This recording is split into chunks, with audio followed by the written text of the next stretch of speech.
স্বার্থপর মানুষগুলোর কাছে আর কিছু না পেলেও অজুহাতটা কিন্তু ঠিকই পাবেন।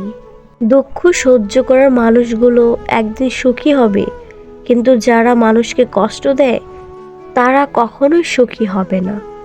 অবহেলার কাছে সত্যিকারের ভালোবাসাও হেরে যায়। কিছু কিছু মানুষ আছে একজনকে কাঁদিয়ে অন্য আরেকজনের খুশি নিয়ে ব্যস্ত থাকে। মানুষ তখনই কান্না করে যখন সে তার মনের সাথেও যুদ্ধ করে হেরে যায়। আমরা যাকে মন থেকে ভালোবাসি তাকেই খুব তাড়াতাড়ি জীবন থেকে হারিয়ে ফেলি। ভেঙে পড়ার কিছুই নেই, কারণ চিরদিন কেউ পাশে থাকে না। আপনার অসুস্থতায় প্রার্থনায় কেঁদে ওঠা মানুষটাই হচ্ছে আপনার জীবনের প্রিয় মানুষ।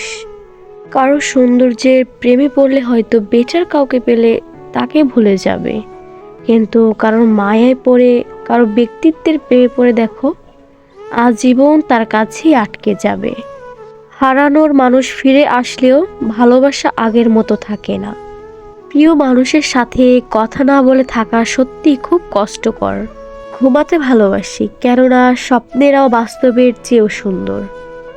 আমরা সবসময় ভাবি আমাদের স্মৃতিশক্তি খুবই দুর্বল, কিন্তু যখন আমরা কাউকে ভুলতে চেষ্টা করি তখন বুঝতে পারি আমাদের স্মৃতিশক্তি কতটা শক্তিশালী। বেশি চিন্তা করো না, কারণ তোমার চিন্তা কালকের সমস্যা দূর করবে না, বরং আজকের দিনে শান্তিটুকু কেড়ে নেবে। হাসতে শেখানো মানুষটাই একদিন কাঁদিয়ে চলে যায়। অবশেষে বুঝলাম সবই সহ্য করা যায়, কিন্তু কিছুই ভোলা যায় না। মন থেকে যাকে একবার ভালোবাসা যায় তার থেকে হয়তো দূরে থাকা যায়, তবে তাকে কখনো ভুলে থাকা যায় না।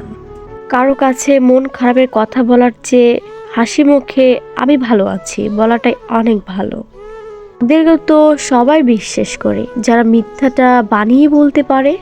আয়না হচ্ছে মানুষের প্রকৃত বন্ধু, যার সামনে হাসলে সেও হাসে, কাঁদলে সেও কাঁদে, কিন্তু আঘাত করলে আঘাত করে না, বরং নিজেই ভেঙে যায়। ভালোবাসার মানুষকে এত ভালোবাসা দেওয়ার পরেও যখন সে চলে যায় তখন নিজেকে ব্যর্থ ভেবো না। ব্যর্থ তো সে যে তোমার ভালোবাসাকে বুঝেনি। মাঝে মাঝে সব বুঝেও না বোঝার ভান করে চুপ করে সরে যেতে হয়। সব সময় চিৎকার করে রাগ দেখিয়ে প্রতিবাদ করতে নেই। কখনো কখনো অভিমান নিয়ে চুপ করে সরে গিয়ে বুঝিয়ে দিতে হয় কি খুঁজতে গিয়ে তারা কি হারিয়ে ফেলেছে। ওই মানুষটার সাথে কখনোই মিথ্যা বলবেন না যে তোমার মিথ্যা কথার উপরেও ভরসা করে।